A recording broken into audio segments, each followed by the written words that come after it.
Hey guys, so today's episode is sponsored by Baja Gold Co. It's one of my personal favorite salts.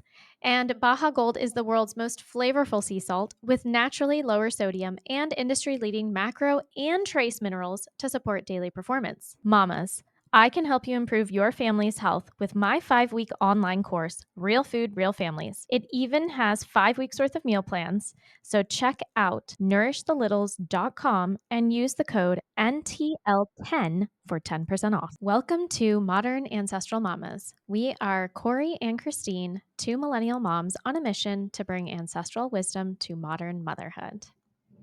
Thanks for being here today, guys. If you are a crunchy mama and have been in the space for a while, chances are you might not use conventional skincare products. I know that was one of the first things that I started looking into. If you're new here, no worries. That's totally okay. We are going to explain a lot of that on today's episode.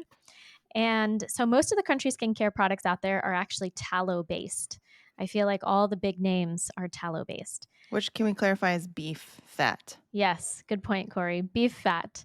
But Corey and I were curious about lard based skincare.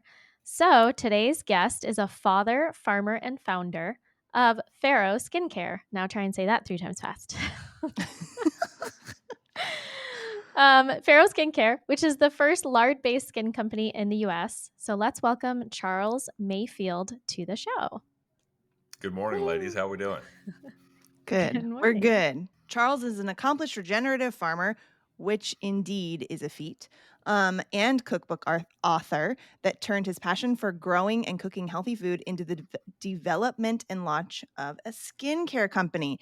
So, usually we start the show with a question that relates to the theme of the show, kind of like an icebreaker. And Christine didn't write one. She usually does. So she's left me on the hook for this. And I'm just coming up with it on the fly. Isn't that fun? So I want to know, you guys we can all answer this round table. How long have you been putting animal fat on your face? Charles, would you like to start, or should one of us start? Sure. Up to you. Yeah. Let's see. I would say since 2019. That was the year of the discovery that the lard works in mysterious ways. I would say that there's been more repeated use starting circa maybe 2020 is really when I started sort of regular application, if you will. Awesome. Christine? Wait, I just have to say, you need a t-shirt that says, "The lard works in mysterious ways." We have a t-shirt that says that. Wait, you do? Oh, yeah. I wear them at every conference. What? It says it on the back, not on the front. I thought it said praise. I've seen one that says praise the lard. Yeah, that's the folks out of, I think it's, they're a curing company out of San Francisco. They make bacon. Trademark. Yeah, praise the lard or, yeah, no. I have the lard works in mysterious ways trademark. Really? I don't. That's hilarious. How have I never noticed that? Probably because you're so dang tall. I can't even look up there. And it's on the back of the shirt, not the front. That's a good point. But our hats say "Lard help us."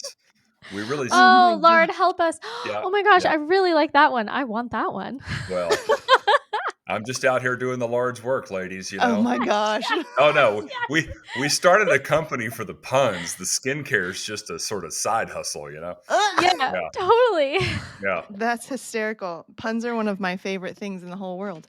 All right, Christine, how about you? Okay, so this is really random, but I like how you clarified when did you start putting animal fat on your face? Because actually, when I used to live in New York City, I got into shea butter. So I stopped using regular skincare and would go to the Bronx and buy shea butter off of this like street vendor. Who knows where they got it from and what the sourcing of it was, whatever.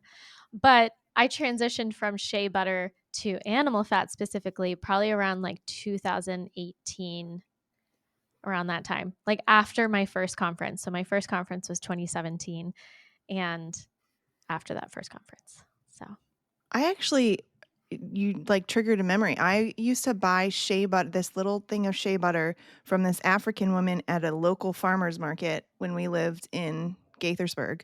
And it was amazing. I loved it.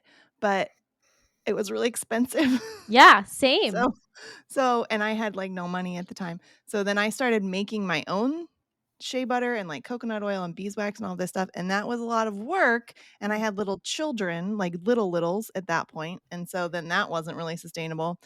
And then I saw a video of some GAPS practitioner who was like cooking with some animal fat.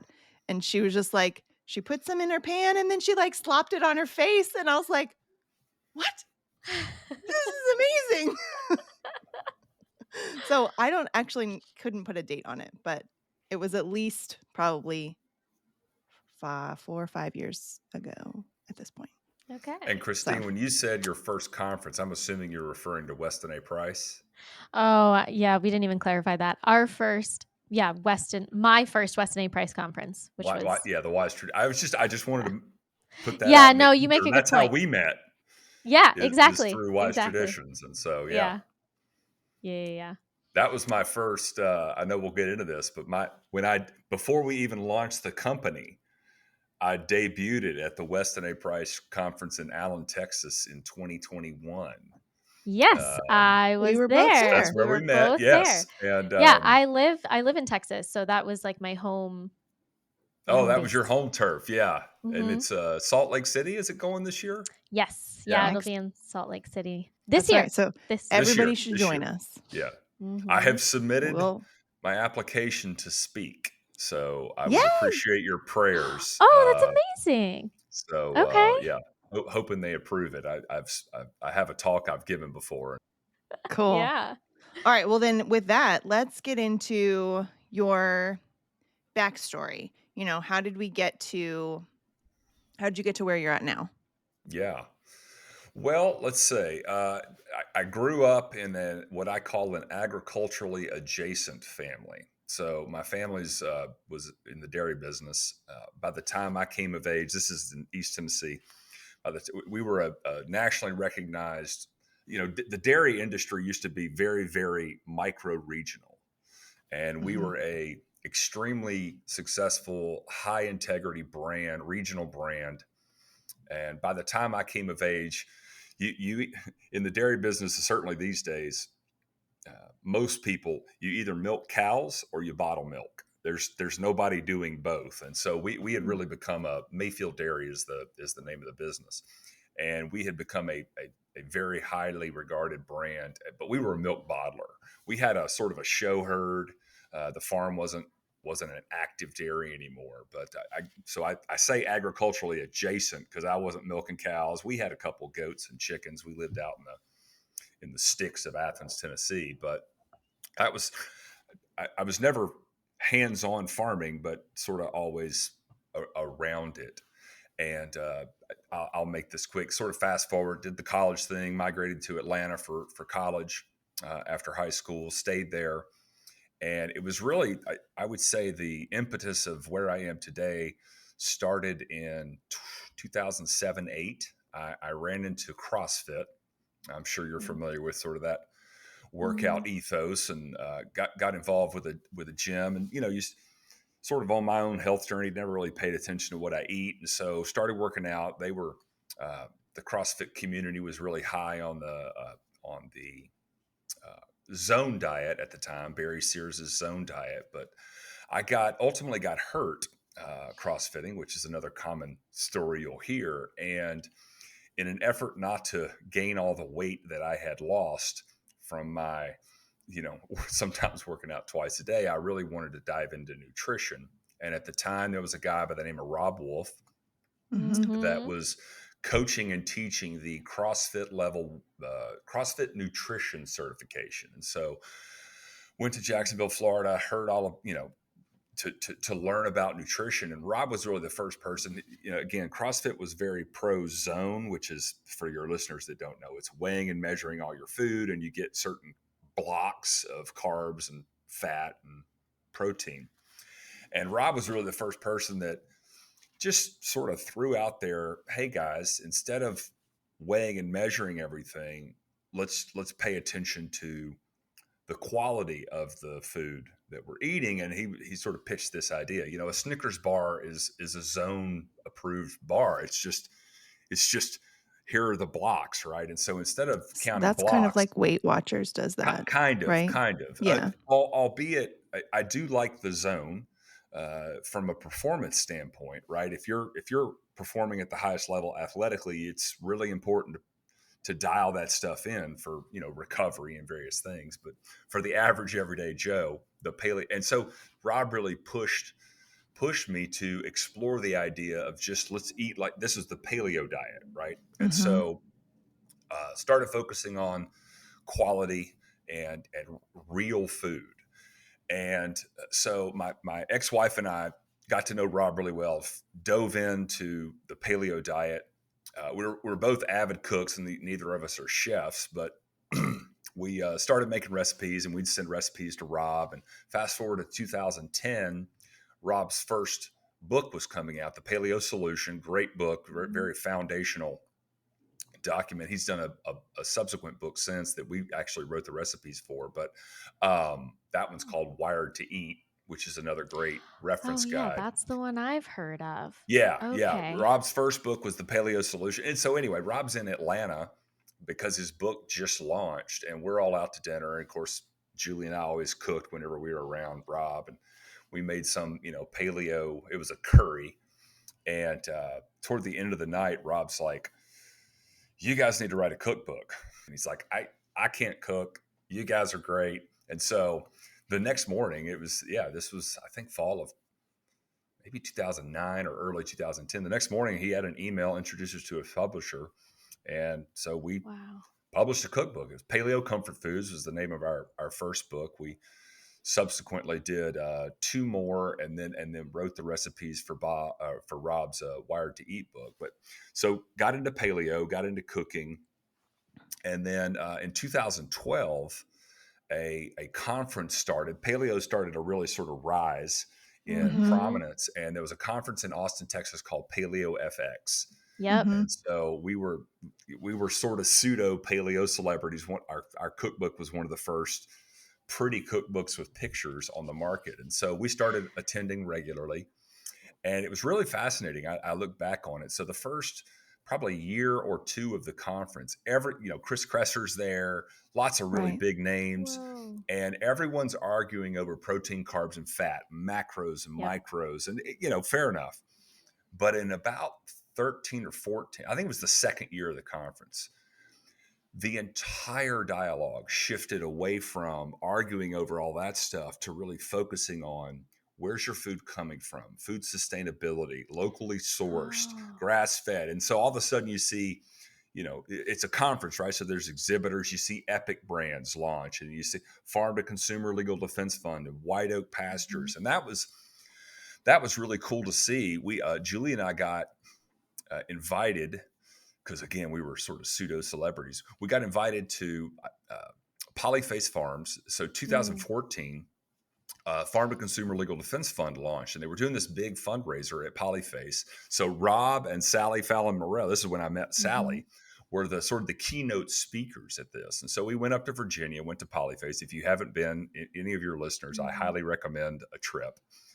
And that was the first time that I had a hands-on, visceral regenerative farming experience. I was adjacent growing up, and we were sort of an industrial, dairy, and most of the dairies around us were, not grass fed, grass finished, any of that stuff. But I just fell in love with it. And Joel Salatin, sort of the patriarch of Polyface, is a prolific writer.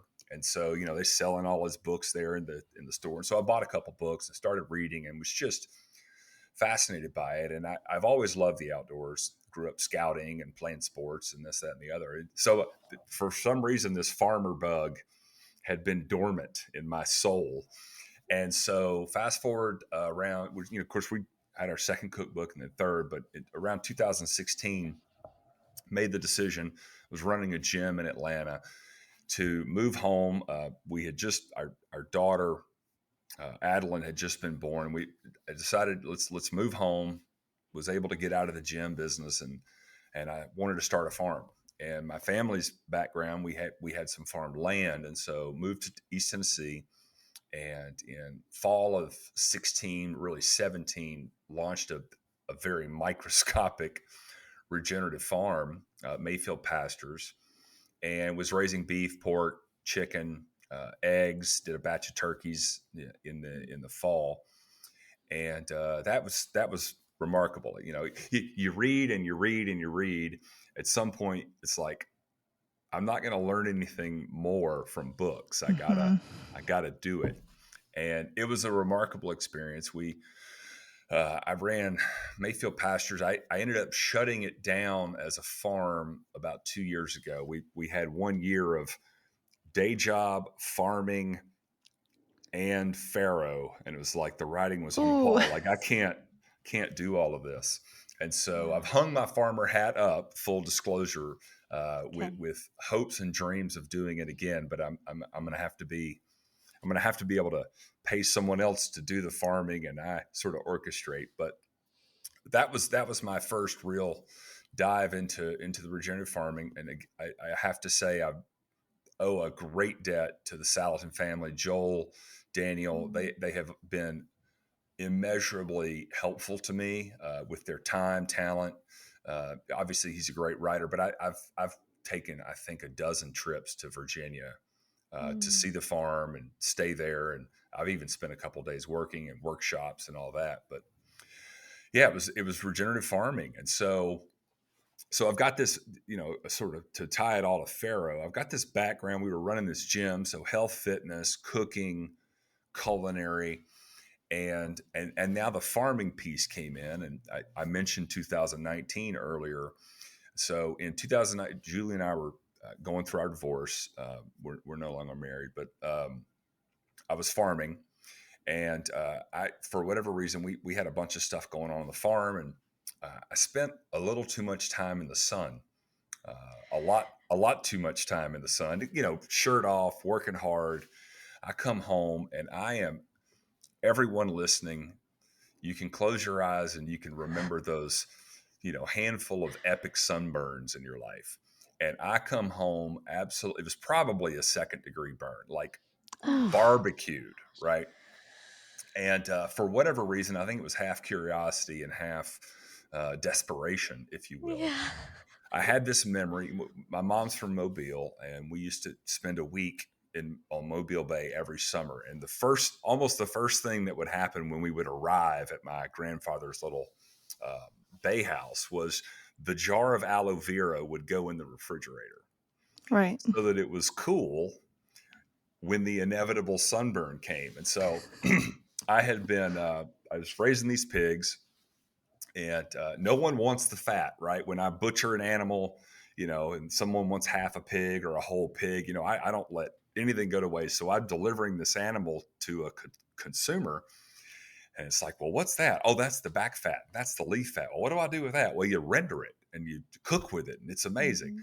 And very early on, I learned that most consumers don't want to take the time to render and deal with the fat. And so I started saving it, and I was rendering it to cook with.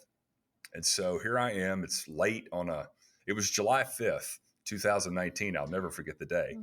And I'm sitting in my living room just in utter pain. Those deep sunburns, you're just on fire, right?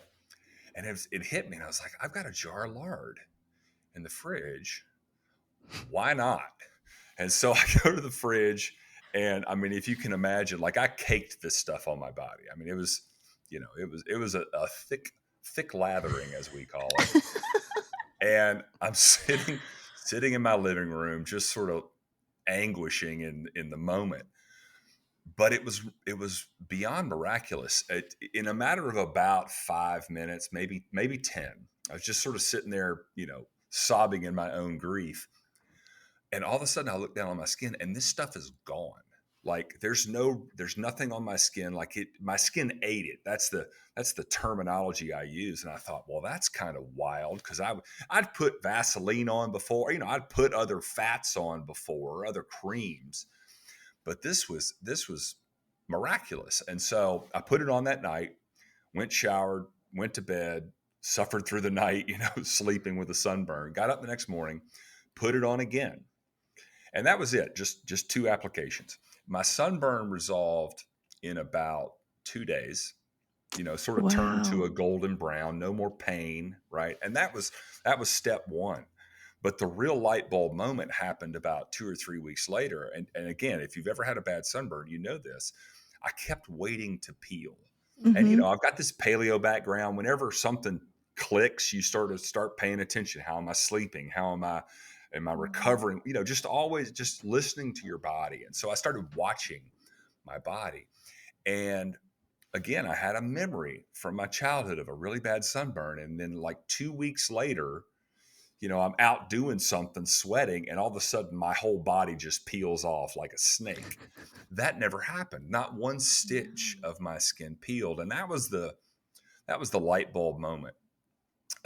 Fast forward, so I was like, oh, this is a miracle. Put it up on a shelf. I was busy farming. Julie and I were going through what we were going through and all that fun stuff. And then in 2020, a couple of crazy things happened in 2020. And the farm we were sort of going through this transitional period. Demand was way up for our products. Mm-hmm. But the ability to turn a living animal into meat became a real problem, because all the local butchers were just booked out for, if you've ever farmed and you try to schedule something, usually, 2 or 3 months in advance, you can, especially if you know the processor or the slaughterhouse, you can usually slip an animal in. Could not do it. And so I'm sitting here. And it's mostly, is it illegal where you were to butcher on your property and then it's sell? Legal. Well, you can't sell it. Mm-hmm. I mean, the standard rule in most states is if you're selling it on the hoof, a half or a quarter share, kind of like raw milk in some of these states, then you can usually get away with state inspection. There's a handful of Amish and Mennonite farmers around us that have sort of circumvented that through like a private membership kind of deal. But the vast majority of you, and I'm not selling most of my meat through the farm is not sold by the half and whole. It's sold by the cut. Right. And so that definitively requires a USDA stamp. And so going through all that anyway, but it was also that year that I was like, man, that worked really well. And so I've still got these customers. I'm going to Atlanta, Chattanooga.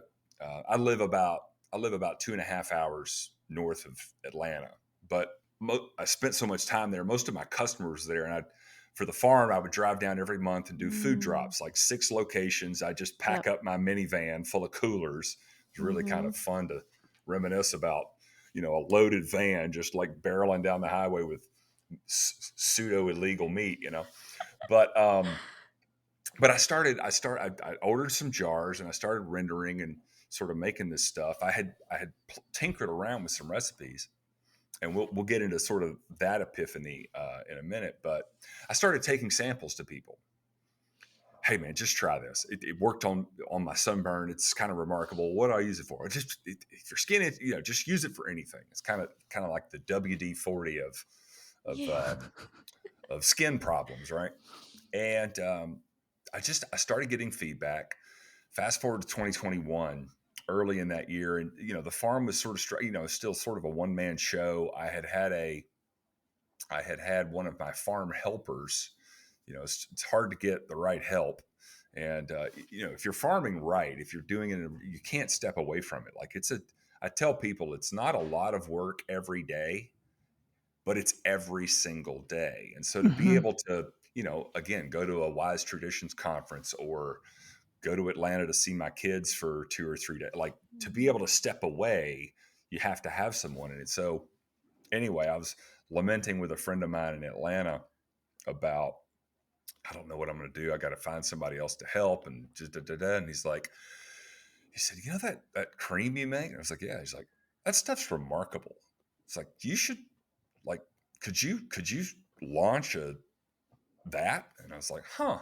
And so we started batting around the idea, and I sort of honed in on a formulation. I know we'll get into it. We have about 5 products now, but this was our face food and skin food. Those are sort of the early products that we came out with. And so I had a team of folks I'd worked with to, websites and labels, and we didn't even have a brand. So I sort of had to go through all this exercise. What am I going to call this thing? And it was really kind of remarkable. And we tried to launch on Kickstarter in the fall of 2021.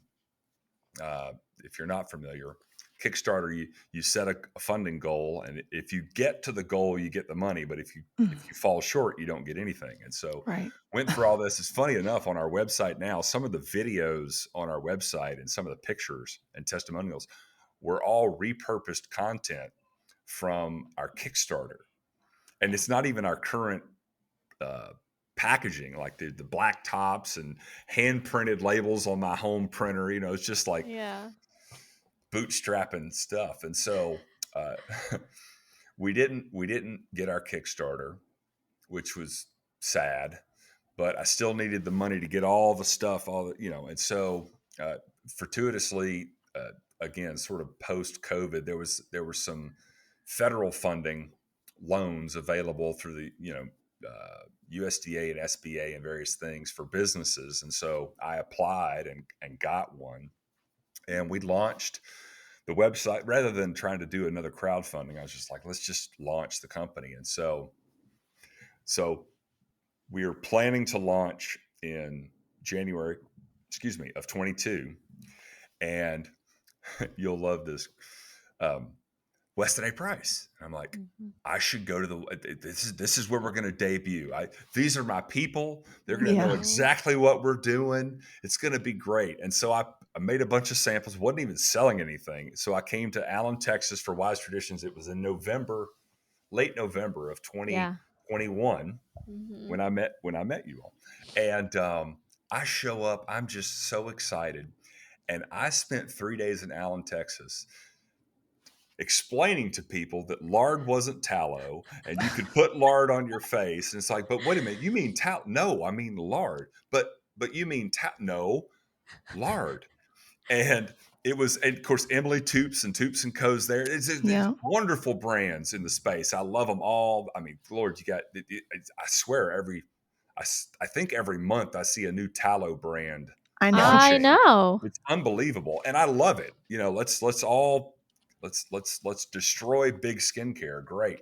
Totally. But it was eye-opening to me and that's why I want to give this talk. It's like, this is the one group on the planet that I'm trying to convince everyone else to put lard. These people I don't have to tell. They already know. And it's like, oh my gosh, we have lost lard as just in the vernacular of human existence. And so that was a very eye-opening experience for me. But we launched, gave out samples. People liked it. We use tallow in our products too, and we can sort of talk about all the fats. And I'll say this, just Corey, because you said it. Tallow is a placeholder term for the rendered visceral fat of a ruminant. Yeah, actually, we were talking. My husband and I were talking about this last night because when I if you've ever rendered any animal fat, it's a hugely long process, right? You have to render it off of with all of the gristle and all of the whatever is mixed in with it.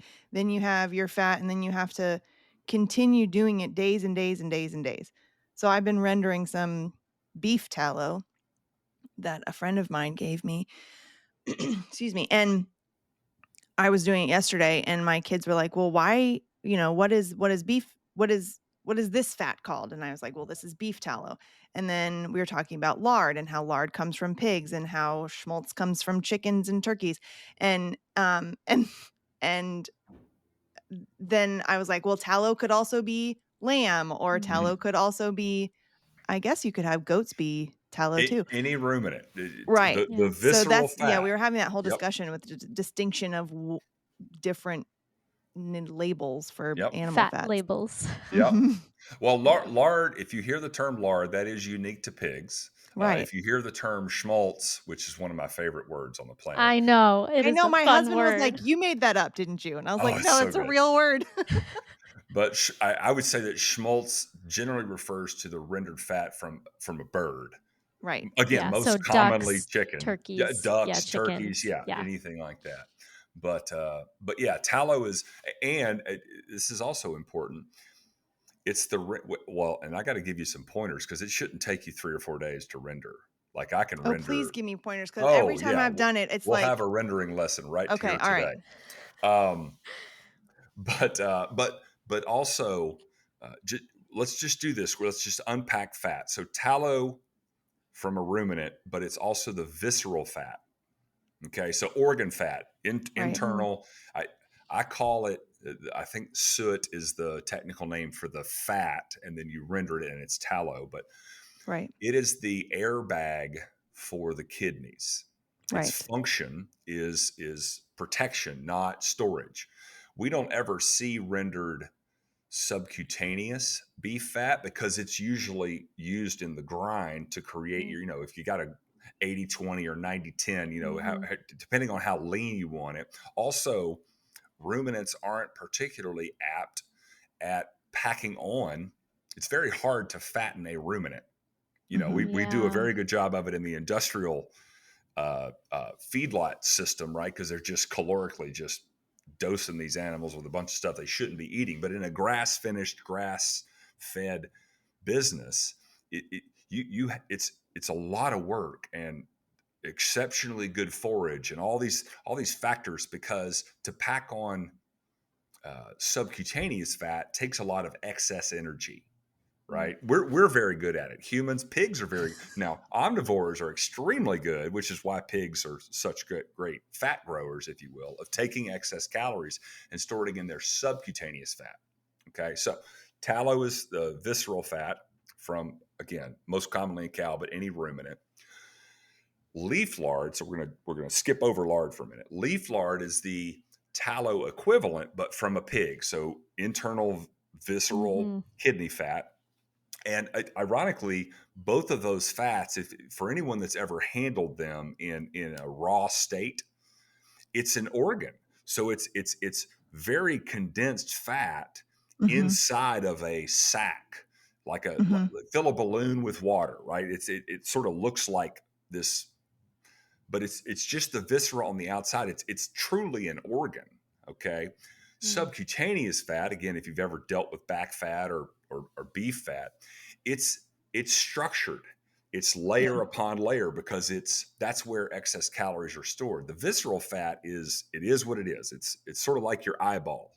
Your eyeballs are big, but they stay the same size for your whole life. Most of your visceral fat, albeit it can get bigger, but it's encased. And so rendering it is generally a little easier because it's more fat than sinew and connective tissue, if that makes sense. So leaf lard comes from the visceral fat from a pig. And then to back up, lard comes from the subcutaneous fat, belly fat, back fat, the cap on your pork chop or the fat through your ribeye steak. That's all subcutaneous fat. Okay. And so there's the fat lesson. I feel like I've ventured away from where we were talking earlier. No. This was really important. We needed to clarify the difference between the two. So thank you for doing that. Sure. Well, and I'll add one more thing. This gets into, so tallow is very popular in skincare. Why is that? You can, because of in the same way that the placenta protects the unborn fetus from sort of a lot of external environmental exposure by the mother. So the viscera, your gut. I mean, if you've ever eviscerated an animal, all the guts are in a big sack. They're not. They're separate, and so you can actually harvest tallow, suet, or leaf lard for that matter, from a not well-fed not necessarily optimally raised animal. And it's because of this sort of protective layer between the external environment and the internal storage. Mm. It's going to be somewhat protected. Vaccines or antibiotics or any of the injectables, and you've got this sort of this maginal protective layer that keeps, and it's not a storage fat, right? Again, when we metabolize vitamin D from the sun, we store any excess vitamin D in our subcutaneous fat, and all animals do this. And so you can source tallow from less than desirable sources. I'm not saying we should do that, but it's a cleaner fat, right? Mm-hmm. And so so those, and leaf lard is the same. So leaf lard, again, the Western price crowd usually knows this, but it was prized for baking Mm-hmm. and frying because it's odorless and colorless. Right. If a pig, Which is why if you're making pie crust or something, you need to use the leaf lard. that's right. Yeah. It's not Yeah. well, and the fatty acid profile of leaf lard is through the roof in terms of imparting all the qualities you want on a pie crust, right? Flaky and gorgeous, but more importantly, it's not imparting a flavor or a smell or anything. It Yeah. lets Right. the You're not crust. getting a piggy pie crust with That's your right. That's for right. Thanksgiving. Yeah, and we use if you look at our products, we have a face product, and we use a higher ratio of leaf lard in our facial product because it's up by the nose, and not everybody's necessarily ready for that animal fat smell, which is not bad, by the way. I think tallow actually is the most odorous of the three fats: lard, leaf lard, and tallow. I agree personally. Yeah. Yeah, but let's jump into rendering real quick. Let me save you like 2 days. Okay. Grind your fat. Yeah, I know, but like the grinder is so obnoxious to get out. Okay, So big. do you have a hand grinder? No, I What's have no? no, because we butcher our own pigs and everything, so we have the big like sits on the counter and it's just metal and heavy. Heavier than hell. Yeah, Um I know. But I did do when we butchered our pigs, I did grind all of the lard. I just the what I was just rendering a couple days ago was beef fat from a friend of mine who had a ton of extra beef fat that she didn't want to deal with, so she gave it to me. So that's what I've been rendering. And the way that I've been doing it is, you can tell me if this is wrong, but I like, cut it up as much as I could, chunked it up, stuck it in my crock pot with some water and let it all melt for probably 2 days, and then poured it into a bowl, let it solidify in my fridge. You like chunk it off the top of the bowl, slice off all of the impurities that have floated to the bottom, or not floated, sunk to the bottom of the fat, and then simmered it again with some more water and did that, like slice off the impurities, simmered it again, like for a couple of days. I'm on day 3 or something of doing it like that. Oh, bless your heart. Ah! Okay, so couple things, and again, for all the ancestral mamas out there, fat freezes very well and Yeah, doesn't freeze or burn because there's no water in fat. Okay, so right. let's just say you're butchering your own pigs. You got a bolus of fat laying around. Well, you don't need to render it all because you can keep a lot of it in the freezer. And Which I did do. Yeah. yeah.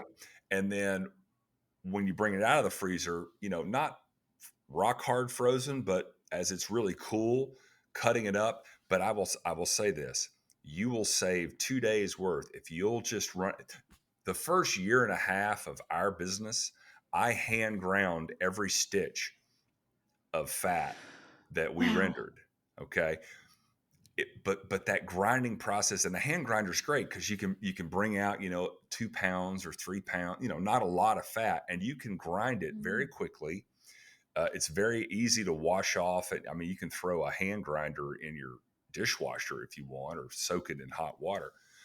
But if instead of cutting it, if you'll grind it, it will render way faster. I love the slow cooker method. And you're right to wet render it. Put a little water in the bottom, but I would stovetop it. I would put a little water in a stainless steel pot. I would say, you want at least a 1/4 inch and put it on low, and you can still forget about it for a couple hours. If it's low Mm-hmm. enough, the water's to keep any fat, whether it's lard, leaf lard, tallow, is the water's to keep things from burning. Hmm. Right. The other thing you do when you sort of treat this by hand is you can trim off most of the smell of any of these fats comes from the sinew and the occasional chunk of meat. When someone's Mm-hmm. butchering an animal, every now and then you nick some meat off. And so the more of that you can trim off during this grinding process, the less odorous. Everyone thinks lard's supposed to smell like bacon drippings, and it doesn't, right? But bacon drippings smell like bacon drippings because you're cooking meat and rendering fat Hmm. simultaneously. There's no Yeah. water. You don't want to cook your bacon in water. You get a mess there. But that's a dry rendering method. The wet rendering, you can do this on your stovetop. I love the rest of the process. So when I render, I grind, I throw it in the pot, I forget about it, because I'm usually doing batches. So while one's rendering, I'm grinding the next. But you get toward the end, and then what I would tell you is get a strainer and a cheesecloth and a new pot. I just hit the mic. Sorry. No, you're Get. fine. I'm so animated. But ladle every stitch of that rendered fat out and run it through your uh, cheesecloth. Okay, Yeah. it'll get most of that particulate matter out, and put it in a bowl, and then stick that in your fridge. If there's any residual water left in it, this is the nice thing about rendering. Fat rises to the top, so all the Right. water will be on the bottom. Stick it in the fridge; it'll harden in a day, and then you pull it out of the bowl and literally flip the bowl upside down. The fat pops out. Any residual stuff that's particulate matter or whatever is right there on the bottom. You shave it off, and now you're good to go. And I just rendered I just rendered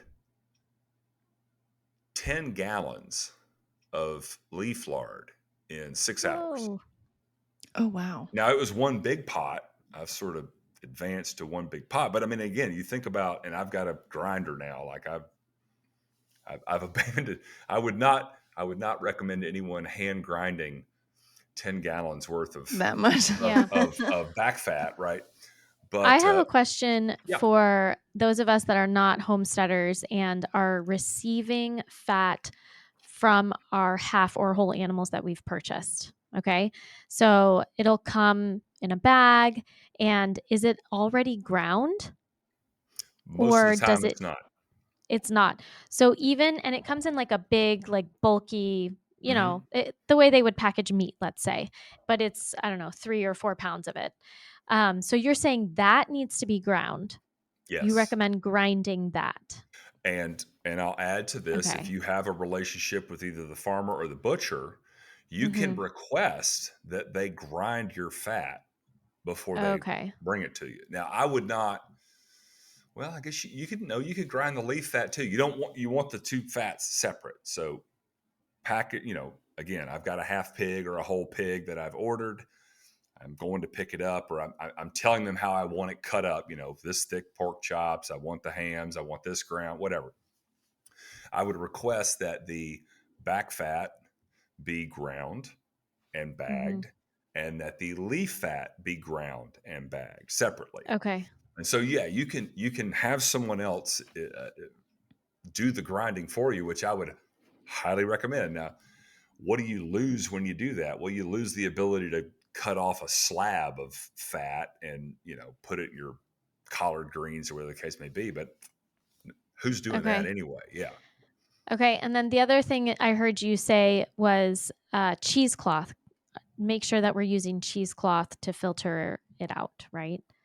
I Because the any cheesecloth time will really help get any of the tiny particulate matter. sediments. Yeah, Yeah. well, The I mean, okay. if you render lard, Mm-hmm. you see this more prevalently with lard because again, it's a constructed fat. It's built. It's not a bunch of fat stuck inside of one big viscera. Mm-hmm. If you've ever seen leaf lard in its fat form, again, it looks like a balloon. I just did a live with this. It looks like a balloon filled with fat. Mm. Back fat's not the same. And so when you get done, you'll have all these pork cracklings. It looks like sort of Mm-hmm. ground Right. up, uh, which are delicious, by the way. You can make sort of a pork pork rillette. I forget how Rillette? rillette. Yeah, you can make pork Yeah. rillette. You can make crackling cornbread that, Put it Oh, in by the cornbread. That's way, what I'm saying. you It's can my Put it in favorite. fully, cornbread. I've never It's oh, done so that good. before. pork Oh my crackling So gosh. good. cornbread. It's the best. Ooh. Oh my God, y'all are heathens. I'm No, I How have. have you Don't robbed your don't lump me in palate there. from? The No, only but way I make cornbread. Wait, what do you put? You're saying that's heathenous. Why? did you just I'm waste not. well, if you have backyard chickens, by the Oh. way, your backyard chickens will gobble that stuff up. Like, never waste any part of the pig. The only thing Yeah. you can't eat on the pig is the squeal. Like, but Wait, the what's the cracklings, squeal? Like the the squeak. cracklings Like you can't eat the can't voice. eat Oh. It's a It's a joke. It's a joke. it's a joke. Got it. we're having fun here. Hey, mamas, do you want to add a new secret ingredient to your kitchen? Are you ready for this? Give Baja Gold sea salt a try today. We know our food is lacking minerals because of the depleted soil, so increase your mineral content of your food by using Baja Gold sea salt. Baja Gold is an all natural, unrefined sea salt from the Sea of Cortez. This salt is made the way it used to be, sun dried with all of the ocean's minerals intact. No processing, no chemical flowing agents, nothing but pure, unrefined mineral salt. Give Baja Gold a try today. Visit BajaGoldSaltCo.com to learn more. Check the show notes for the link and use the code MAM10 for 10% off. Hey guys, 2025 is the year for you to take control of your family's health. The first step is getting in the kitchen and cleaning out your pantry and fridge. Get rid of all of the processed crap. I can help you with my Real Food, Real Families online course. In just 5 weeks, I will walk you through all of the steps so you can start creating healthy, delicious meals for your family on a regular basis. Go to nourishthelittles.com and click on the drop down menu labeled courses. Then click on Real Food, Real Families, and we're going to put a link in the show notes for you to use. Then use that code MAM10, that's MAM 10 for 10% off this course. Having fun. But you can also, here's another fun factoid for you. Okay, so you pour it. Let's just, okay. The pot's on the stove. We put 2 pounds of ground up lard or back fat in there. We've rendered it. Take that pot and a sieve with a layer of cheesecloth and just pour it, the whole pot, into the bowl. You're going to have a bunch of pork cracklings saved in the cheese. They're not going to go through. They're going to get set aside. You can take those and bag them up and freeze them, and they will stay in the freezer forever. You can feed them to your chickens. You can make something with them right away. Freeze if you them in want. your super cubes, Christine. There you go. See? Yeah. And a little salt if you want to just eat them. I would take the pork cracklings and put them back in a frying pan with a little lard. You got plenty of that laying around, and fry them almost like just get a little, like you put like you're frying, like you're doing your steak. Yeah. You want that little crispiness on the outside. Oh my gosh, it's like porcine popcorn. It's delightful. But Love it. yeah. Okay. Does that help? This has been super helpful. Yes, definitely. But I'm wondering, can we go back to talking about tallow and lard as skincare and the difference between tallow for skincare versus lard for skincare? Love And to because you unpack actually said something earlier about how lard has a completely different fatty acid profile. And I'd love to hear more about that. Well, the difference has to do with the ratios. Okay. I don't have any double blind scientific studies to reference, but I like to sort of back everything up to biology and intuition. Okay. We use tallow in our products. Tallow is fantastic. Tallow. So with skincare, you've got sort of 2 layers of optimal from a moisturization application standpoint. You have sort of 2 things that you want to do. You want to actually feed the skin, moisturize it, but then you also want to seal that in. You want almost like a barrier layer acting as a trapping the moisture in the skin. Okay. The new skincare terminology is called slugging. Have you heard of this term? Oh, No. Yeah, well, I'm reticent to talk about it, but slugging it. This is in the funky skincare world. Slugging is you put your favorite moisturizer on and you let it soak in, and then you cover your skin with Vaseline or petrolatum or some super greasy to trap it all in and like let it really do its work. Oh, this is kind of like where you put like gloves on or something after you've put Yes, lotion on your hands, trapping. right? Okay. Yes. Okay. Right. So we love tallow. Tallow is fantastic. We use it in our product. Tallow, we share. Humans are monogastric omnivores. We're Right. not a ruminant. Okay. So explain what that means really quick. We have a single stomach. Right. And we can derive nutrition from a variety of sources. Meat being the big one when you start stacking us up against an herbivore. Cows are an herbivore. We're an omnivore. They also, and cows have what, like 5 stomachs, 4, right? right? Four. But all ruminants have multiple stomachs. Right. And the first in that process is called the rumen. Again, this is where the term ruminant comes from. They ruminate. So you've heard the term a cow chewing its cud. So a cow goes out, it eats grass or pasture, right? And the first place it goes, cows are majestic. Did you know a baby calf? Have you ever bottle fed a baby calf? Actually, yes. Yes. What do they tell you to do? Hold the bottle high and get the calf's neck. Yeah. Like to stretch out. For your listeners that are watching, like stretch that neck up. When a calf does that, which is why when a calf reaches down underneath the mama to suckle her, it drives her head up. That closes off the pathway, the gastrointestinal tract to the rumen, because a rumen is a fermentation crock inside the animal. Okay. Milk doesn't need to ferment. It needs to go directly into the other stomachs. And so when you bottle feed a calf, you drive their head up and their neck back. Interesting. So that the milk does not end up going in the rumen.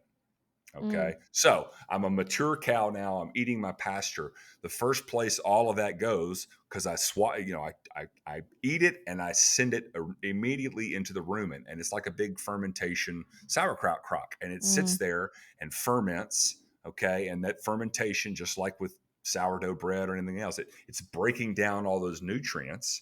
And then you've heard the term a cow chewing its cud. So then the cow's eaten, we fermented, and it'll go hang out somewhere. It will regurgitate out of the rumen that now more pliable, more nutrient available pasture. It will chew it up more, and then it will swallow it into the rest of its stomachs to then be metabolized and stored as energy. Okay. We don't work that way. But this is not how a human works, right? We take it straight into our stomach, and it's highly acidic. There's no fermentation involved. It's all about breaking down the nutrients into ultimately a single-stranded protein. And so the stomach's the digestion starts in the mouth, properly chew your food, and then it continues into the stomach, highly acidic, churning around and all sorts of stuff. And then it dumps out into the small intestines, which is where the vast majority of our energy intake from food happens. And so you've got, in a healthy gut, you got all these microvilli, and they continue to, the small intestines is still breaking food down, but ultimately we want to break, whether it's steak or avocado, we want to break these things down into single-stranded proteins, not protein like meat, but protein like the building block protein. Yeah. And so in a healthy gut, again, it's a semi-permeable membrane, but it's like these microvilli are like bouncers at a bar.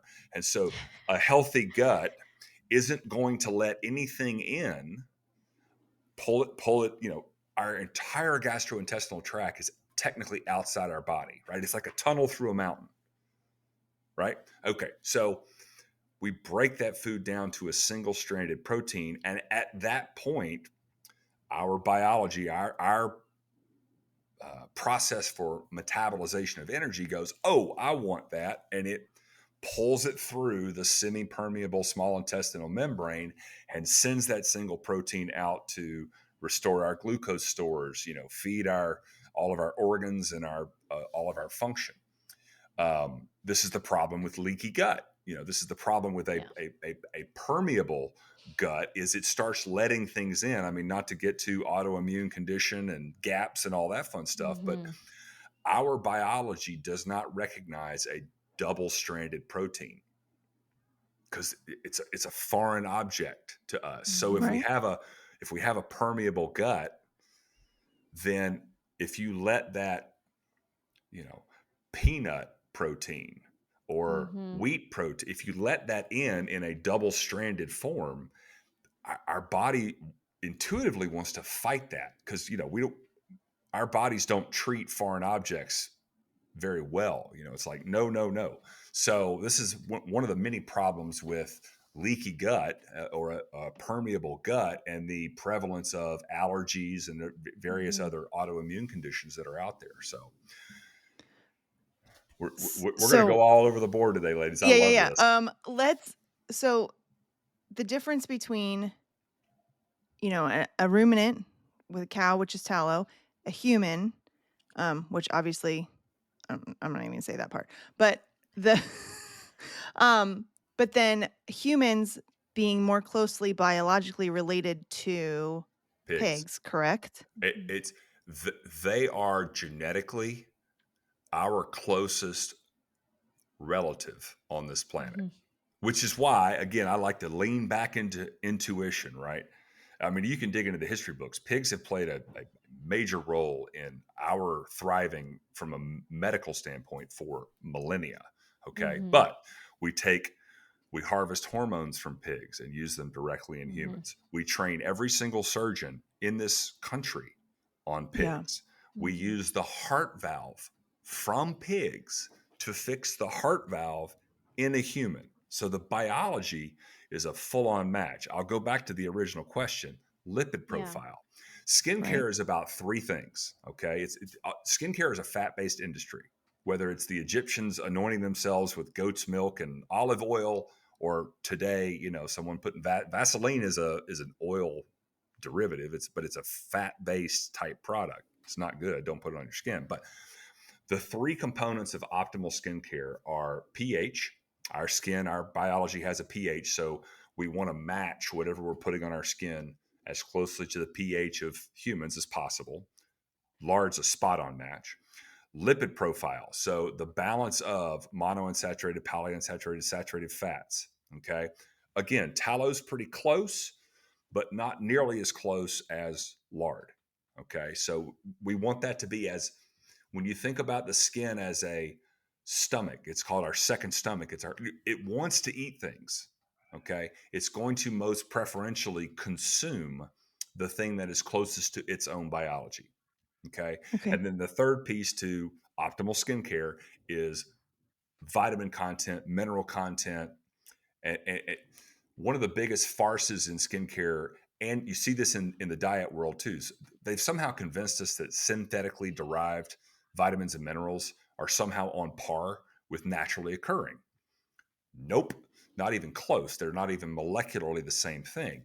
And so a pig derives all the vitamins and minerals that we derive and stores them the same mechanistic way that we do. So pigs get vitamin D from the sun, and they store excess vitamin D in their subcutaneous fat. And so if you want a very vitamin rich fat, that's again, absorb the same vitamins and minerals that we want and stored them mechanistically, metabolically, the same way we store them. Pigs are a spot-on match, which is why we use both fats. So I mentioned slugging earlier. We have tallow in our product because I want the lard to soak in, and I want the tallow to sort of stay on the surface and lock all that moisture in. And so when it comes to tallow versus lard, they both play a role. We're going to probably have a sunscreen product at some point, and it will be a tallow heavy product because I want the minerals. You don't use chemical based, sunblocks, obviously, but I want all of that staying on the surface of the skin to protect it. So still put some lard in there, but it'll be a tallow heavier product because we're more focused about keeping things on the surface of the skin, not necessarily soaking in as much. Does that make sense? Yeah. Yeah. If um if tallow and lard and all of that stuff have all these vitamins and all of this, and we've talked about how you mentioned that the lab created versions of these things are not as useful, but like, what would be the reasoning? I'm devil's advocating here, right? Why couldn't we just go to CVS or Rite Aid or whatever and buy whatever skincare, looks fancy and sounds good off the shelf? Like, what are we looking at there that is the difference? Because, it's whatever they're marketing sounds really great. Oh yeah. Well, So, like, they're good at let's it. get into what is the difference between skincare that is actually, the what you're making and what you can buy just off the shelf. Yeah.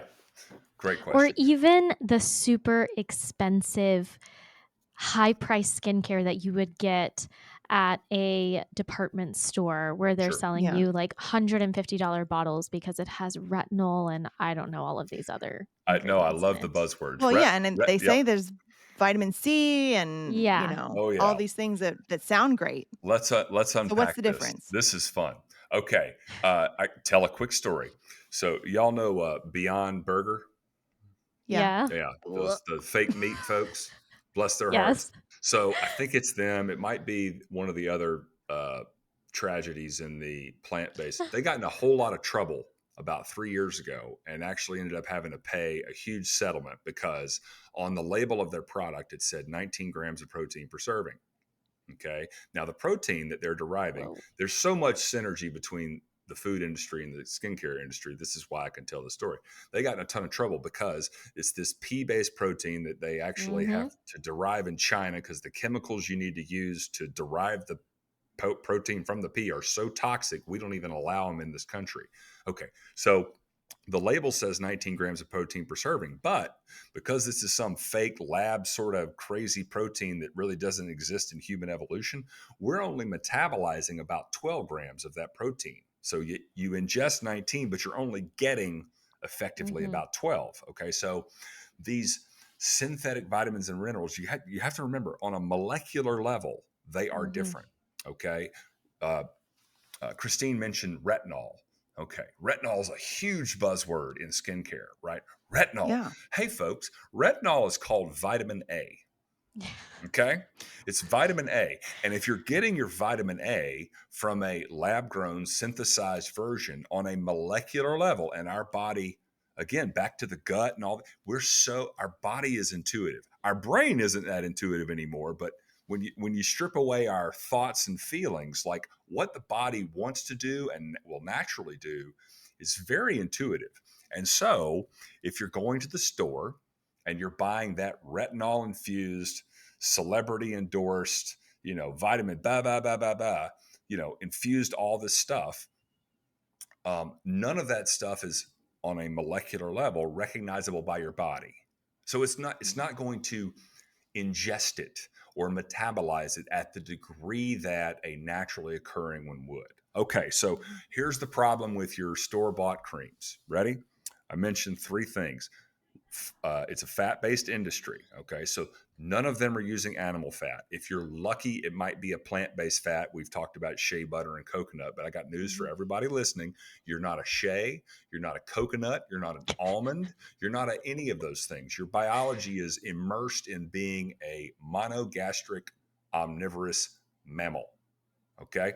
Okay. So they're using poor fats. Again, if you're lucky on the spectrum of fats, one of them might be a plant based fat, but most of them are industrial petroleum derived waste products, former engine lubricants, if we will. Okay.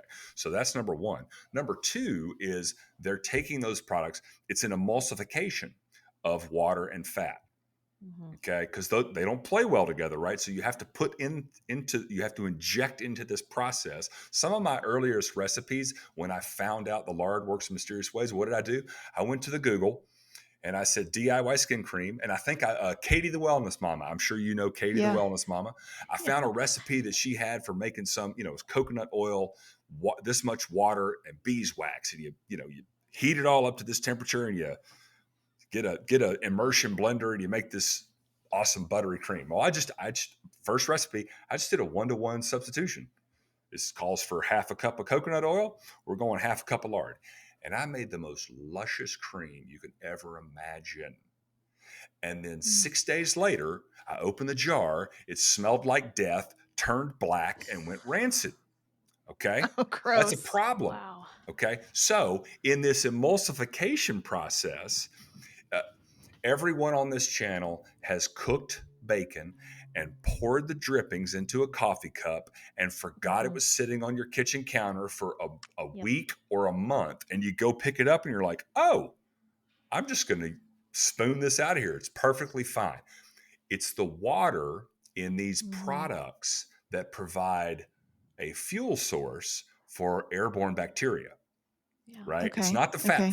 Fat is an antibacterial by nature environment. If you look into the French art of confit cooking, right? Confit is older than refrigeration, folks. It's older than most things. And so we were able to cook the duck in its own fat, leave it outside. The fat rises to the top, caps off the dish.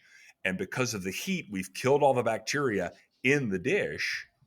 And the fat cap acts as a preparation. You leave it out there for a couple of days, then you start spooning that thing out, and it's delightful. Okay, so fat. This is the same reason why when people ask me how long you can leave bone broth in the fridge, the question is how big is your fat cap? That's right. Exactly. Exactly right. Exactly right. So when you emulsify, again, back to what you're getting at the local drugstore, it's an emulsified product. Okay. Well, so when you mix water and fat together, if you don't inject chemicals that kill bacteria into that, then you're going to have a real mess on your hands within a week. Okay. And so that store-bought product, it's using the wrong fats. Okay. It's injecting chemicals into the FDA in this country prohibits the use of 11 chemicals in skincare. 11. By contrast, the EU has a list of over 1,300. Jeez. Okay.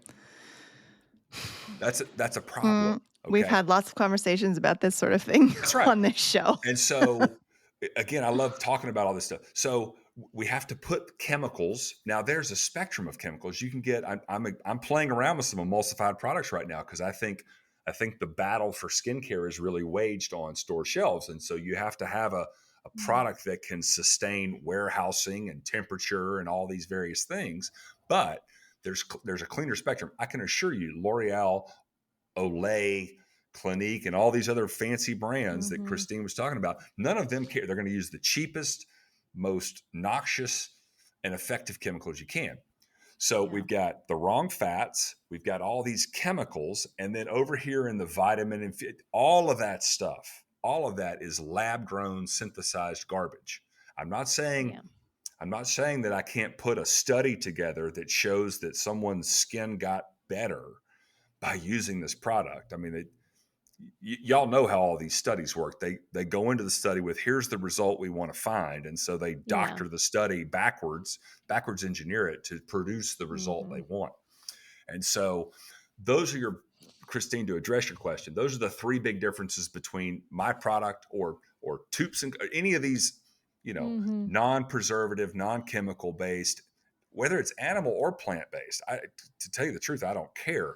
But when you start emulsifying, you're bringing into the formulation products that I mentioned pH earlier. Half the stuff they're sticking in these formulas are to re-alter the pH because, I put this preservative in there. Well, the pH goes down or up. Okay, well, now I got to put something, you're sort of constantly chasing your tail, if you will, to try and make a product that doesn't harm the user, right? There's a completely different mindset behind we've seen this with drug testing too. So the FDA has offloaded all of the pre-market testing of products to the manufacturers when it comes to skincare. Like, you run all your own tests and studies and all that fun stuff. There's a big difference between testing a product to see if it works versus testing a product to make sure it doesn't hurt you. Those are two completely different pursuits. You understand that one? Like, we got to make a product that we make sure if you put it on your skin, it doesn't burn you or it doesn't leave us, a rash, right? Versus we need to test a product to see if it's going to make your skin healthier. And I'll add one more caveat to this. Again, this is something probably your listeners already know. Folks, we are covered in bugs. Like 5 to 7 pounds of microscopic organisms. There's more DNA that doesn't belong to us in and on our bodies than DNA that does. It's remarkable. And we've co-evolved with these bugs, bacteria, all these things for millennia, right? And so if I'm going to spread a product on my skin that has compounds in it whose sole purpose is to kill bacteria, what am I doing to disrupt this natural microbiome that lives on my skin and my hair follicles? We have a biome in our gut. It's remarkable, these bugs and the role that they probably play. We're still studying. We know more about space than we do the human microbiome.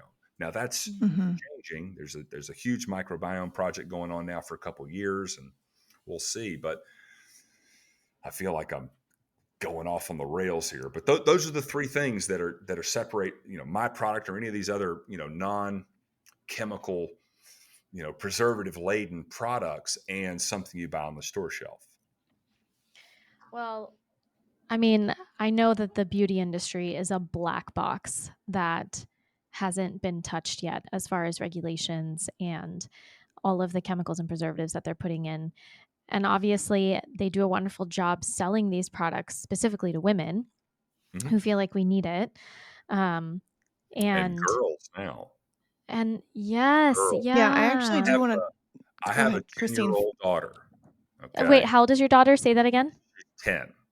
10-year-old daughter. 10-year-old daughter. And when you drive a Volvo, somehow miraculously you see every Volvo that's on the road. Yeah. Okay. So I see all of the social media pressure, all of the I see it now. I see all the stuff that is targeted at younger and younger and younger girls. And if the TikToks and it's all about my morning skin routine, and you're 12 years old. Your skin routine at 12 should be drink whole milk, get good sleep, get out in the sun, and eat a lot of animal fat. That should be your skincare routine. But no, it's all they're targeting younger and younger women. This is a female-driven industry, and it's driving me batty because I see it. Yeah, no, I'm with you. My oldest daughter, I have 3 daughters. My oldest daughter is 11, and she doesn't have social media or anything, but she, her friends have started wearing makeup, and so then she's asked me to teach her how to do makeup. Whoa. And I'm like, oh my God, this is too much. This is too early for my liking. But wow. My compromise was that I was like, you have to learn how to take care of your skin first. But see if she can make her own. So I did want to touch on that, because I think you're right that these skincare and makeup and all this stuff is being marketed directly at young women, young girls, and obviously to women, who are also aging and all of that. And, women in their 30s, like Christine and I, are being told we have to wear retinol because what are those ads? It's like, if you wore these slip-on shoes from Steve Madden, remember those like platform black shoes with the like strap? If you wore these shoes, now you need to be using retinol or whatever. Yeah. Or we should have been getting Botox in our 20s. Oh my God, I can't even with the Botox. I can't. But, that's a whole nother conversation. Now I'm feeling like I need to Serenity just now. preface. Serenity now. I know, Serenity right? now. I really can't deal. I cannot deal with the Botox thing. Women, can we just age beautifully and naturally? And That's all I'm gracefully. gonna Well, say. And Gracefully. here's what I say. Here's what I say to anyone's listening. I cannot compete with Botox over the course of a week or a month. I can't compete with the microderm needling and all the things, all the extra special stuff. I can't compete in the short run. Okay, but you give me 4 to 6 months or the rest of your life, and you're going to be really glad you didn't jump on that train, because Botox is like it's like HRT. It's once you jump on that train, you're on it, because you're going to need another injection and then another this and then another that, and so. Did none of us realize, remember, do you not remember those women in Hollywood who were getting all that face stuff and then they couldn't smile? Oh, I can't. Madonna's looking hot these days. Have you seen her? Bless their hearts. I haven't seen a picture of Madonna recently, but I pay attention to Shakira, and I think she's looking pretty good too. Who knows if she gets anything done? Whatever. Well, her hips don't lie, so Her Exactly. hips do not who lie. knows if her face does or not. Yeah. Oh man. Wait, but so I've actually heard in the crunchy skin conversation that tallow doesn't seep in. Okay, so if you put tallow That's on what he your was saying. face, yeah, and this is, I want to circle back to this of what you were saying about the difference between lard and tallow, but tallow apparently does not seep into your skin. It just sort of sits there. And so that women should not be putting tallow based creams, or I don't even know what the correct term is for it. A lotion? I don't know. Salve, a balm. Yeah, a balm. Okay. There We we shouldn't go. be using tallow-based balms for our face. And from what I'm hearing you say, this is correct. We should be using lard, because lard is what our face will eat, and the tallow is what will just help it lock in the moisture. Well, I'm going to say you should use both.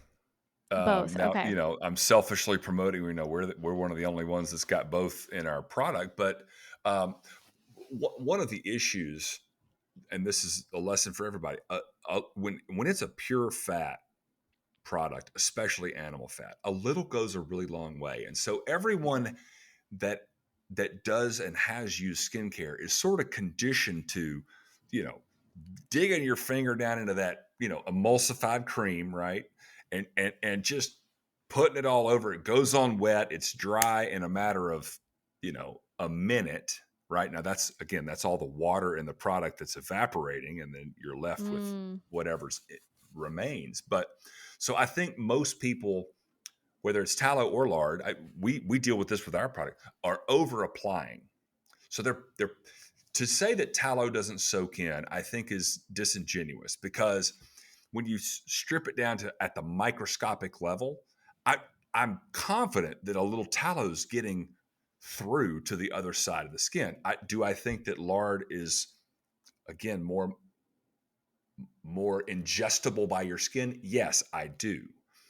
But also, most people, and again, whether it's our product or any of the tallow, this is what I tell people: put a little bit on your finger, rub it into your hands, and then put it on whether it's your face or your elbows, where when you're done putting our product on, you're almost feel like there's not any on your skin, like you've really sort of rubbed it in.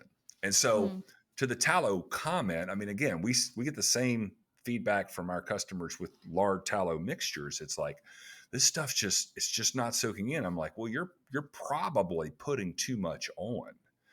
And so again, I think the magic sauce is a little bit of both. I think your skin needs to eat some, and then we need to leave some on the surface, because that's going to help protect, the moisture from leaving once it's, fully in there. So You had mentioned previously a study with rats and lard and alopecia. Yep. And I kind of wanted to hear that again.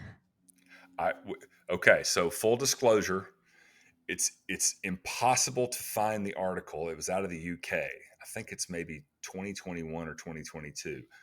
The resource I have are screenshots because I couldn't print. It wouldn't allow me to print anything like that. But there was a gentleman doing it was either a mouse or a rat study, so I don't want to misspeak. But it was a rodent study on the effects of pig oil.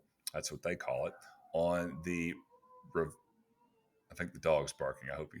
Anyway, on pig oil for helping to treat or reverse alopecia, and it just so happened that the guy running, like doing the day-to-day applications of the pig oil on the rodents, has alopecia, and so I think it was like this. He talked about it. This in the article. I'll send you the screenshots when we hang up, so you can not think I'm completely full of it.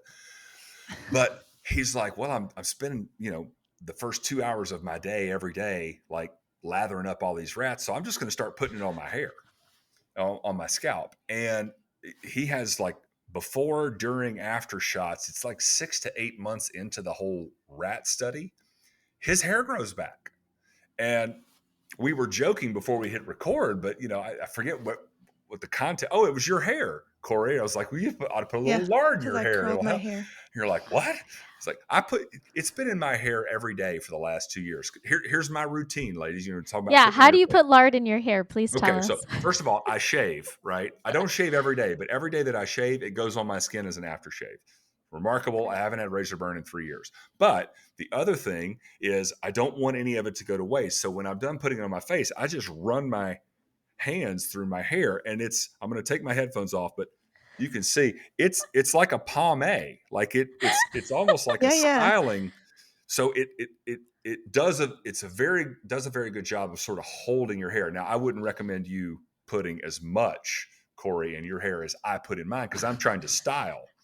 But right, like mine would be it would be weird. Greasy. Weird. But you could do it at night, like before you're going to take a shower the next morning. That's right. You could put it in at night. Also, if you just get a little in, it's going to spread out. It's going to ultimately work its way down to the roots. I mean, I've seen people with dry scalp, all sorts of stuff. It's reversed all of those things. And so, ultimately hair health is about follicle health, and follicle health is about skin health. And so think about all the chemicals.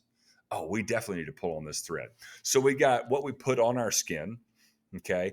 And then over here, we've got what are we using to strip things off of our skin? So this has gotten at a tipping point the last 4 years, but all this sanitary crap. Yeah. Okay. Yeah.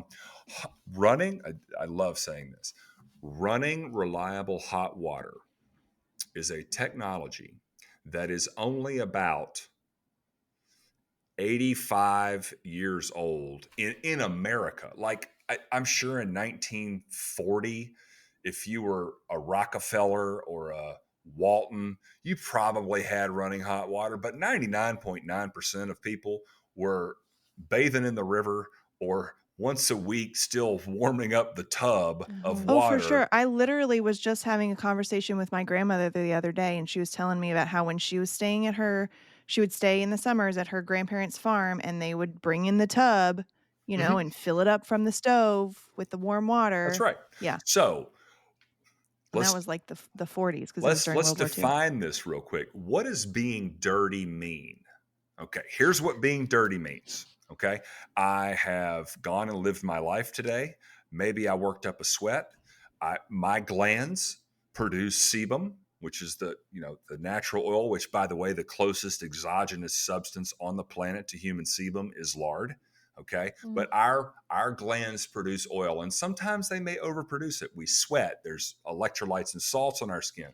When we get sweaty, there's particulate matter in the air that binds to the moisture on our body. And, over the course of a day, or sometimes a really hard couple hours of work, that grunge and grime accumulates on our skin. Well, guess what? How do we... Washing your pots and pans. How much excess oil and grit can you get off of your pots and pans with a little bit of rubbing of the washcloth and warm water? A whole bunch of it. And so when it comes to, if you want to talk about like ground level skin health, I know this is going to sound crazy, but take a warm shower and get a washcloth and just wash off all the excess oil and dirt and grime that's accumulated on your skin, rather than putting on all this soap. That soap is great. We have a soap product. I use it, like once a week, but the level of cleanliness that we can achieve, and also we're not hyper stripping or over stripping all the natural oil off our skin. What you don't want is an industrial grade cleanser, all these alcohol chemical based, or even some of these beauty bars and soaps, and it's just garbage over here.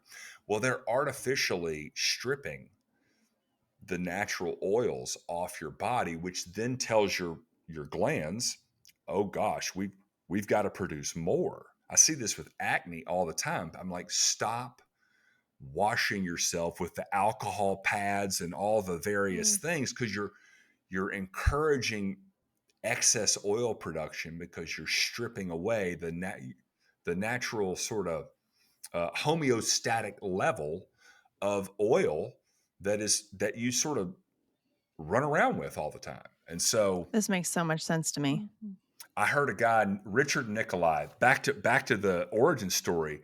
There was an ancestral health summit in San Francisco in like 2011.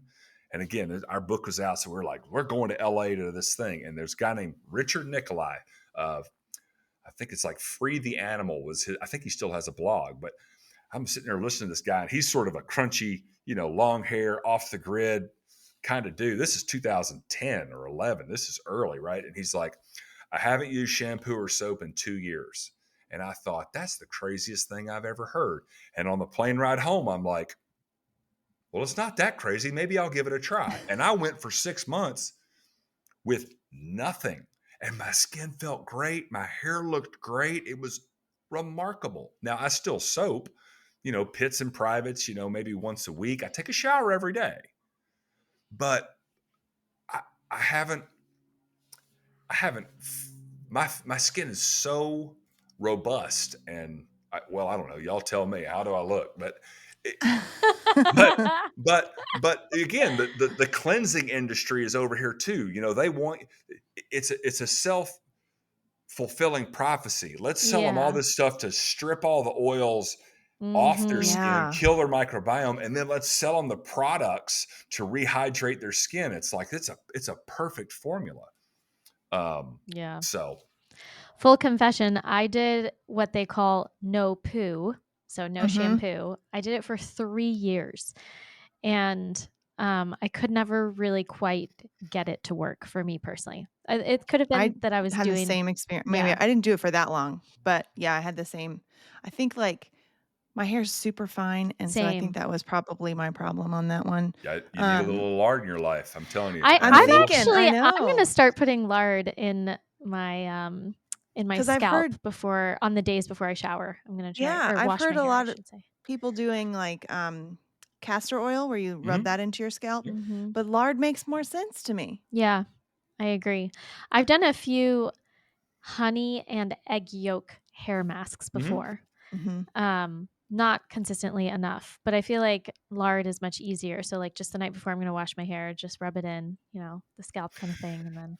And I use our bar soap as my shampoo. Again, you get, if it's a liquid based product, you got, what are the ingredients in that stuff, right? Yeah. And the other thing, I'll just say this for your listeners that do want to try this, when you make a dietary change, like let's just say you're on the sugar monster and all of a sudden you go carnivore or GAPS or anything, there's that adjustment period, right? If your insulin levels are all wackadoo, like you got to come off the sugar monster. There's an acclimation period, a headache, or I'm starved. You got to get through that with hair and with skin.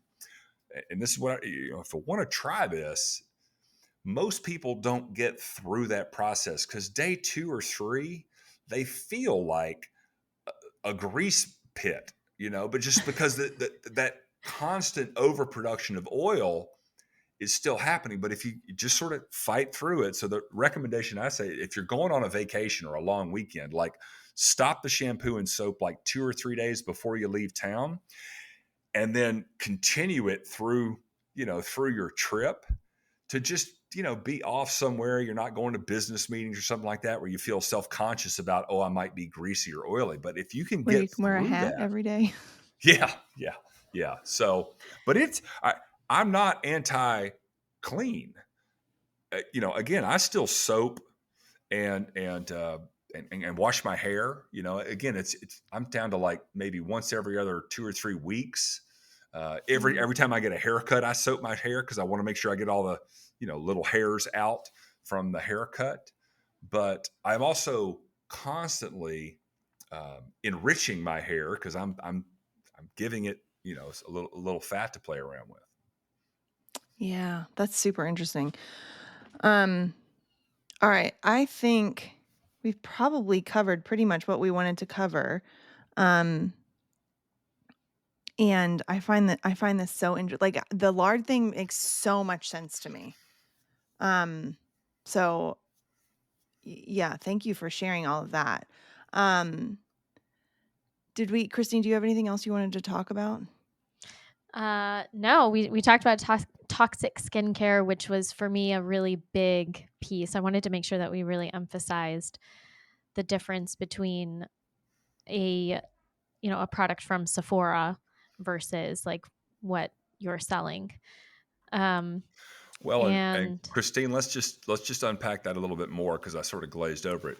When we talk about toxicity, what we're talking about are compounds that, okay, I talked a little bit about the disruption of the microbiome, but we've also got a bunch of these compounds that are endocrine disrupting, and most of them are estrogen signaling. So yeah. I'm sure your listeners already know that, but a lot of these phthalates and parabens, and again, on the list of that 1,300 chemicals in the EU that aren't permitted, we've only got 11.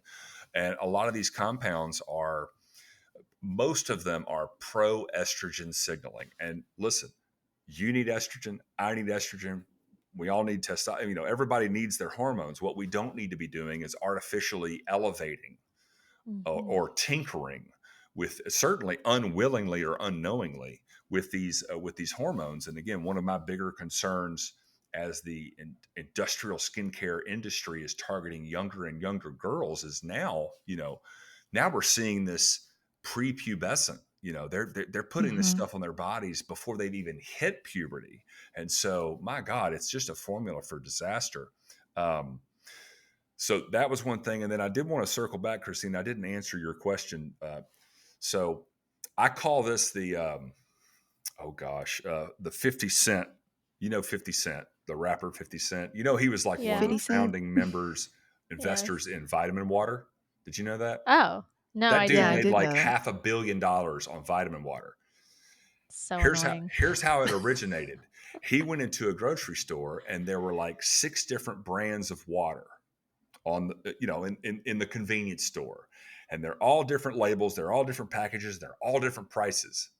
And he bought one of each of them, took them to a lab and said, test these. Guess what they all were?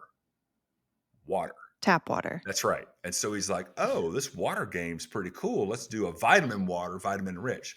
Christine, you had asked me, like, what are the differences between the high end versus the low end products? Not a damn thing. The core competency of the ingredients. I mean, again, if you read your labels, there's 50, 60 ingredients. The difference between your super high end product and your low grade buy it at Walmart product may be a handful of ingredients. Okay. And I'm sure the super high end's got like some hard to find ancient grain derived from the Brazilian forest, and we've derived this oil from this seed that Cleopatra had shipped in, blah blah blah blah blah, Totally. BS, Right. right? Yeah. But It's a again, good story. great story. And so we're going to charge you, $350 for half an ounce of this eye cream. If you took the ingredients of that and your run of the mill Walmart product and you stacked them let's just say they both had 60 ingredients, 48 of them will be the same. 49 of them will be the same. And again, back to what is the foundation of optimal skincare? Fat. Fat is the foundation. So what does the lipid profile look like? What is the naturally occurring vitamins and minerals, right? And what kind of fat are we using? And again, it will be an industrial seed oil, if you're lucky.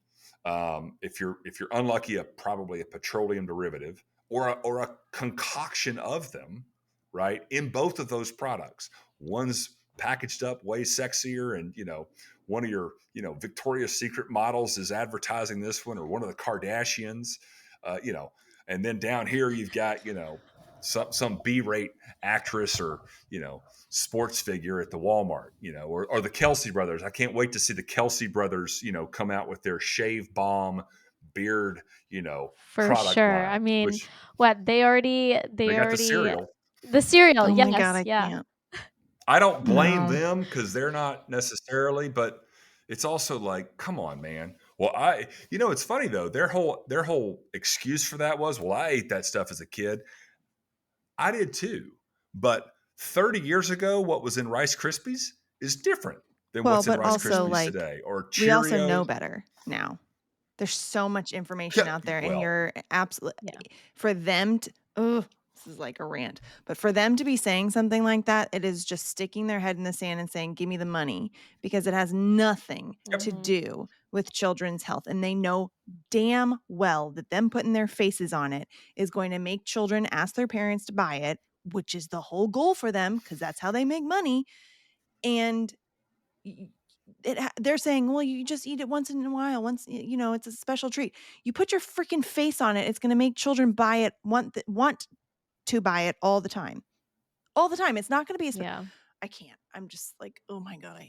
I just makes me angry. Because like we know better Slay Queen, now. rant. The 90s, our Oh, I parents were know. just trying to survive and they didn't really know all that better. We know better now. And in the 90s, everything wasn't covered in glyphosate.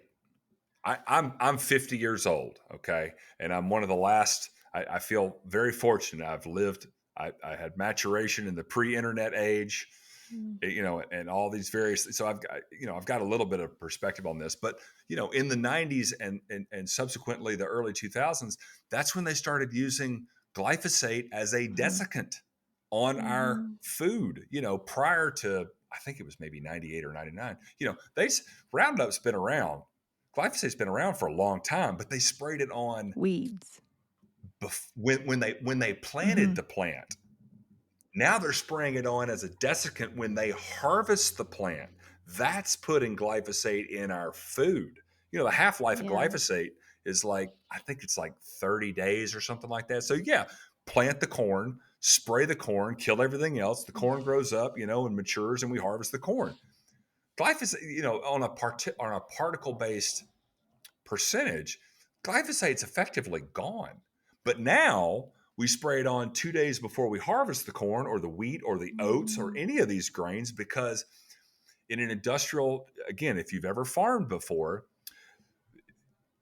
if it's time to harvest, okay, I need the plant to be dead and dried, full senescence, so that the grain is harvestable.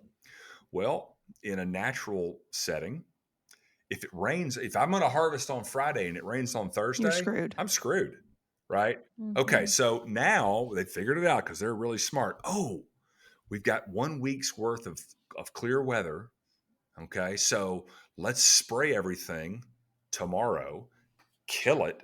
In 2 days, we can harvest it all, and it's perfect. It doesn't gum up our harvesting equipment. Nothing Everything's gets perfect. And moldy, so for right? now 20 years, Mhm. we've been putting glyphosate on our food. And of course, back to the EU versus the parts per million rules around glyphosate in the US. I think the rules in the EU, it's like 10x lower in terms of the maximum threshold of parts per million of glyphosate in their food versus ours. And so it's it really is a completely different food environment now than it was when I was a kid. And I ate Yeah. plenty of, you know, vanilla wafers and cereal. I mean, those damn Cocoa Crisps. I would pour milk and sugar, and of course, that was back when sugar was sugar. Now you got high fructose. I mean, Yeah. the devoid of nutrition and the added compounding of all these chemicals and whatnot in the pesticide, herbicide sort of world, all of that is very, very different today than it was in 1990, Mm. Yeah. regrettably. And I've back to Kelsey and all that. I feel so sorry for kids now because there is no healthy option. All the marketing, all of this, all of that, you gotta go buy. If you want to drink a Coca-Cola that doesn't have high fructose corn syrup in it, you got to go to Mexico. Like, I want my kid to enjoy a Coke at least once, and then we have a conversation and say, "Listen, buddy, there's some stuff in there you probably shouldn't. How do you feel? Blah blah blah." But that's having a soda poured, or shaved, having a Coca-Cola soda fountain Coca-Cola. That's as American as apple pie, right? I do want to give my child that experience, but also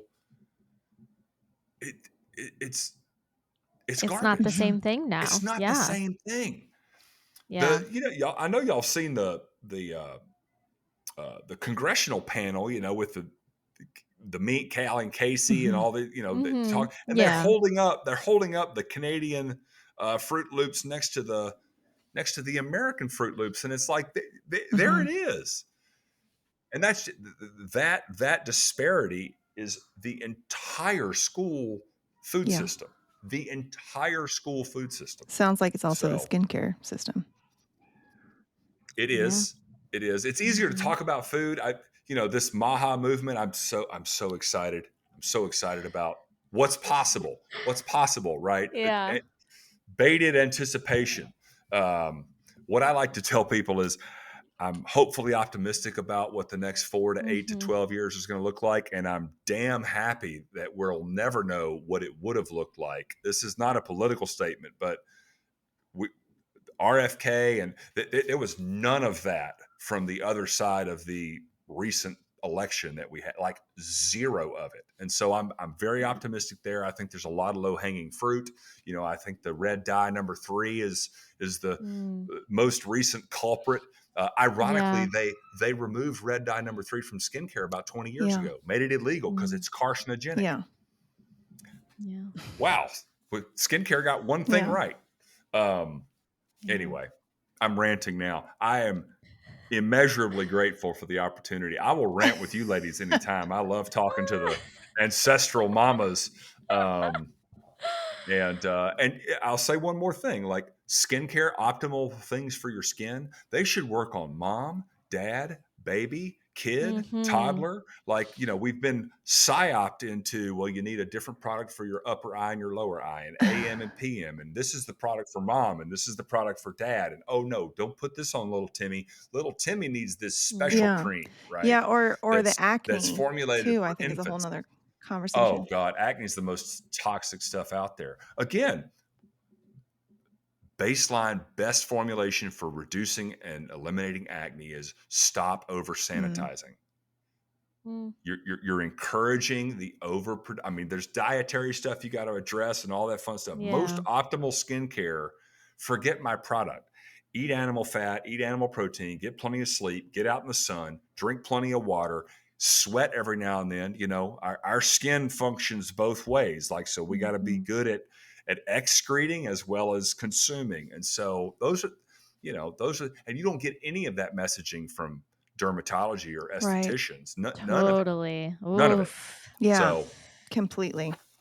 I love those last few tidbits that you shared. That was a really great, really great takeaways for ending this episode. So thank you for sharing that. Okay.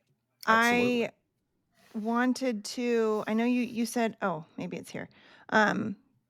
You had a discount link or code for our listeners, right? That you wanted to share. Yeah. Well, let me spell it. Let me spell our website, because there's 3 pharaohs. There's the Egyptian, there's the grain, and then there's us. So our website, right? Our website is Farrow, FARROW.life, and that is the website. And then the code, if you may, please. I. Yeah. The code to save 15% is Ancestral Mamas, MAMAS. Love it. And so,